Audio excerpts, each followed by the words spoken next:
guys, FHDTV here, and today I'm going to be going over the main changes to iOS 10. iOS 10 is now compatible with these devices, but this excludes the iPhone 4S and some older devices like that. Without further ado, here are the main changes to iOS 10. First, we start off with Messenger.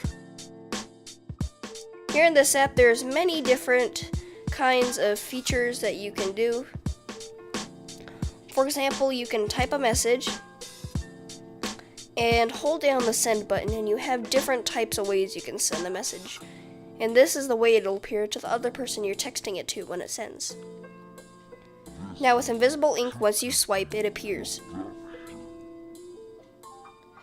Now with screen, you can change what the animations are in the background once you send it. And you can choose a different background. My personal favorite is the lasers. Once you send it, it'll send, and it'll appear on the person's screen that you're sending it to, just like how you sent it.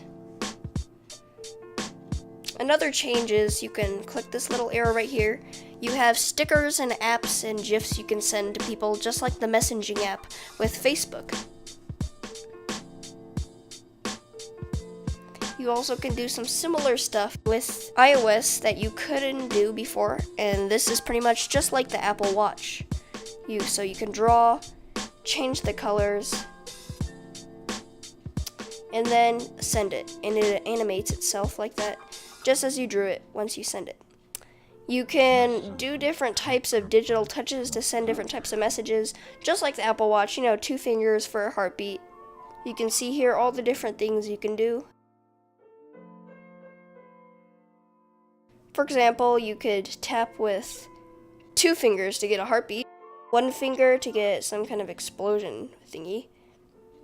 You can tap really fast to get little circles or whatever. You can tap with 2 fingers really fast to get a kiss. So that's pretty much what's new in this app. Now here you can instantly take pictures in the app without actually opening the camera app. You can access your photo gallery here too, or here. Another new feature that I find sort of pointless is if you type train, house, haha. You can now go into the emojis, and it detects the words that you can replace emoji with. Then you can type it, choose the emoji, and it'll change it. And then once again, you can send it however you want.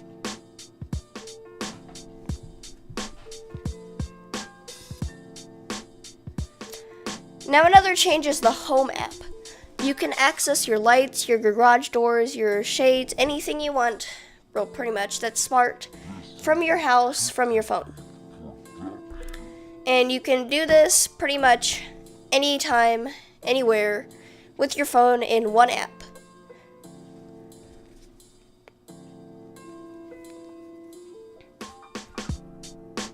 You also have new changes to the Music app.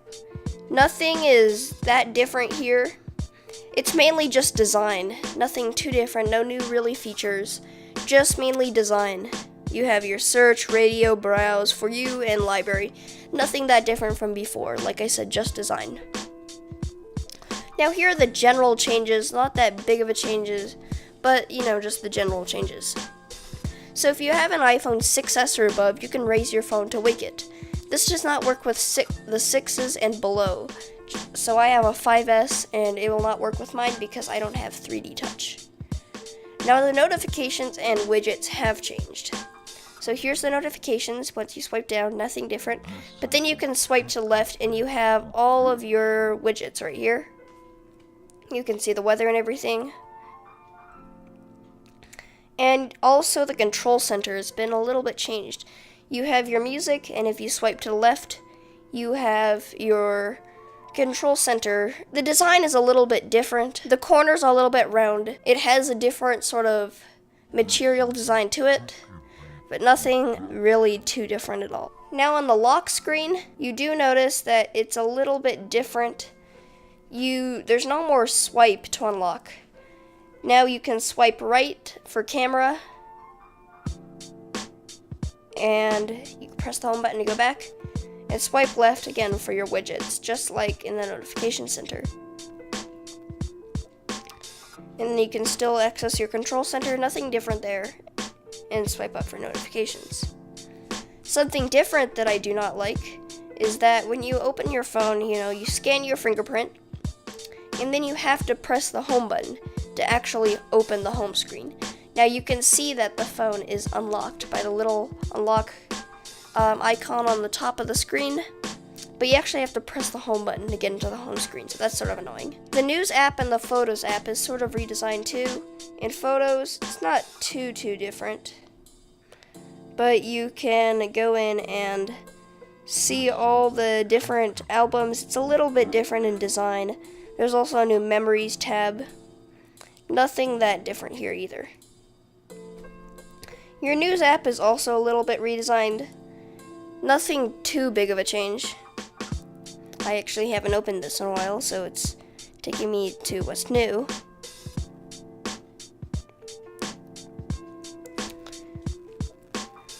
So as you can see, it's a little bit different. There is a slight design change, but nothing terribly drastic. There's also new sounds for lock and typing, as you can hear. Let me turn on my ringer, and here are the new sounds.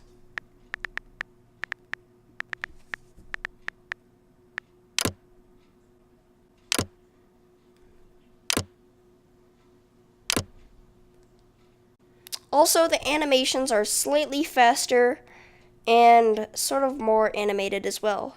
So as you can see, they have a little bit different animation to them. Nothing too noticeable, but a slight change. The Clock app is also redesigned. It has a new dark design, and there's a new feature called Bedtime. As you can see, nothing has really changed except for bedtime and the dark theme. Now you can set a time for bedtime and a time for your phone to wake you up. Now you can set it to be less or more on this end. Mine's 8 hours because of school. And you can also move the other end, or you can just get the whole thing through the middle and adjust it like that. Still get 8 hours, but change the time. Change that back to my time. You can also set the different sounds you want it to make when you wake it up. It starts off quiet, but gradually gets louder, and it's some nice sounds too. You can also set the days you want it to wake you up and track the time you sleep. And down here it shows your sleep analysis. Overall, that's about what's mainly different about iOS 10. Once again, nothing really drastic. There are some design changes and things that I don't really like, but then there are some other things I do like. Give this video a thumbs up, share the video, like the video, don't forget to subscribe, comment, and thank you for watching, and I'll see you guys in the next video.